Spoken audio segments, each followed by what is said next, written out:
Kalau kita notice stok kita tu slow, kita kena cepat-cepat cari cara macam mana nak lajukan stok tu. Contoh, pada masa dulu tu saya ada kedai, saya ada butik.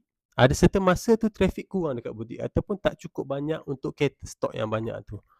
Faham tak? Stok orang tak seramai yang dijangka datang ke kedai. So, pada masa tu apa yang kita buat adalah kita cuba cari dekat mana traffic orang pergi. So, apa yang saya buat, saya ambil stok tu, kita pergi kepada booth-booth ataupun event-event raya yang ada di sekitar kawasan tu.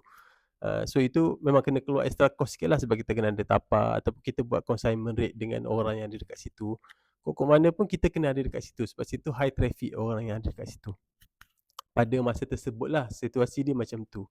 So, kalau implikasi pada masa sekarang, high traffic adalah dekat TikTok ataupun dekat online. So, kita kena switch barang kita tu. Kalau kita kena alert, as a business owner, kita kena alert stok mana yang laju, stok mana yang slow. Yang slow tu kita kena take action cepat. Kita kena clearkan cepat-cepat. Cari tempat yang ada high traffic. Kalau TikTok, TikTok lah. Kalau TikTok live lah. Kan? So, alih barang tu pergi ke situ dan mula menjual dekat situ. So, kita kena berada di tempat yang high traffic. Kita tak boleh mengharapkan traffic tu datang kepada kita. Itu yang terjadi pada saya sebelum ni. So, sebenarnya banyak pengalaman yang saya boleh share ni. Pengalaman yang merugikan sehingga ratus ribu pun ada. Dan benda tu lah yang mengajar saya. Jadi saya lebih realistik dan lebih aware mengenai bisnes ni.